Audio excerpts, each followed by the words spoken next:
Assalamualaikum warahmatullahi wabarakatuh. Halo semuanya, berjumpa lagi dengan Bu Almah di sini.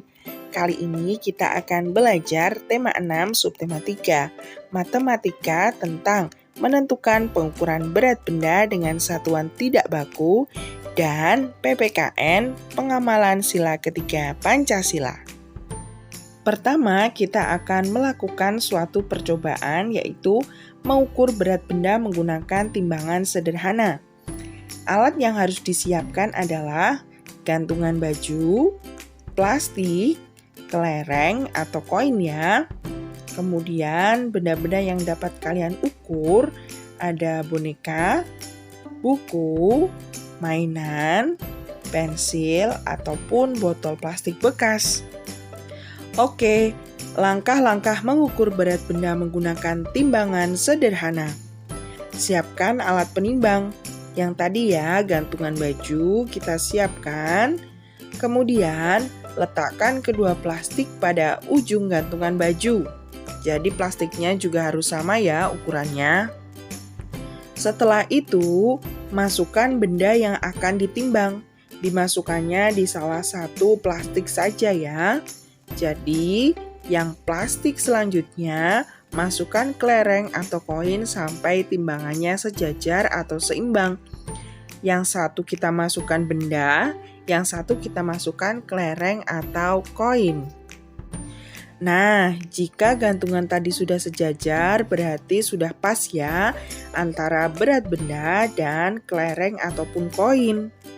Selanjutnya, kalian bisa menghitung ya berapa koin atau kelereng yang sesuai dengan berat benda. Sekarang, jawablah soal-soal berikut ini. Berilah tanda centang pada benda yang lebih berat. Oke, kita lihat contoh nomor 1. Benda A atau yang sebelah kiri beratnya ada 7 kelereng. Sedangkan benda B atau sebelah kanan beratnya ada 5 kelereng.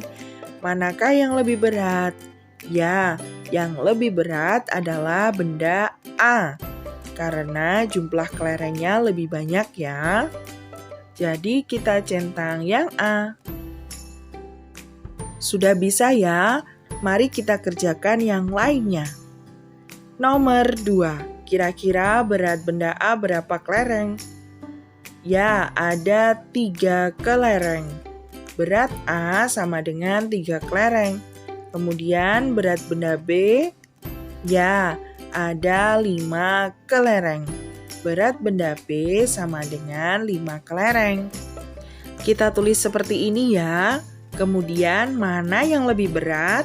Benda A atau benda B? Ya, benar. Yang lebih berat adalah benda B. Jadi kita centang.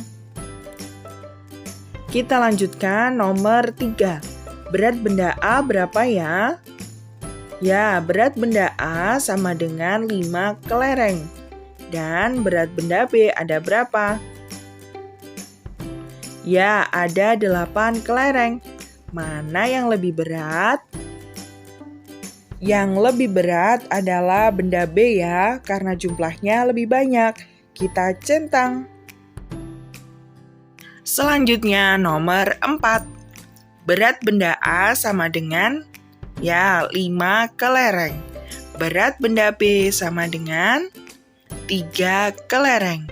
Manakah yang lebih berat? Ya, benar sekali.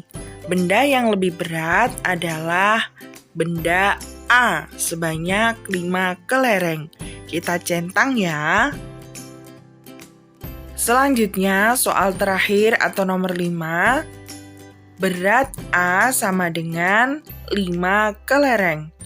Berat B sama dengan, ya, 8 kelereng. Manakah yang lebih berat? Benar sekali. Yang lebih berat adalah benda B. Karena lebih banyak ya, ada 8 kelereng. Kita centang. Nah, sekarang kita mengurutkan benda berdasarkan berat benda. Yang pertama ada sampah plastik sama dengan 2 kelereng. Kemudian sampah kaleng ada 4 kelereng. Dan sampah kertas sama dengan 3 kelereng. Urutan sampah yang paling berat adalah sampah kaleng yang paling berat ya, kemudian sampah kertas, dan yang terakhir adalah sampah plastik. Nah, sudah bisa ya menimbang dengan timbangan sederhana dan mengurutkan benda berdasarkan berat benda. Selanjutnya, tugas hari ini. Timbanglah benda di sekitarmu menggunakan timbangan sederhana. Kemudian catatlah berapa kelereng atau koin beratnya dan urutkanlah dari yang terbesar ke terkecil. Kalian bisa minta bantuan orang tua ya untuk mengerjakan tugas hari ini. Oke, selanjutnya kita akan belajar PPKN tentang pengamalan Pancasila sila ketiga. Ada yang masih ingat lambang Pancasila sila ketiga itu apa? Ya, benar sekali. Lambang Pancasila sila ketiga adalah pohon beringin. Bunyinya bagaimana ya? Bunyi sila ketiga Pancasila adalah Persatuan Indonesia. Selanjutnya kita simak pengamalan Pancasila sila ketiga. Yang pertama ada bekerja sama membersihkan sekolah. Berarti ini kita bersatu untuk bekerja sama membersihkan. Ini juga seperti kerja bakti atau gotong royong membersihkan lingkungan di sekitar rumah ya.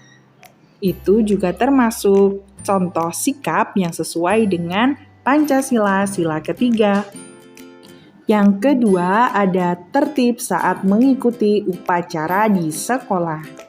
Nah, ini kita juga berkumpul bersama untuk melaksanakan upacara dengan tertib.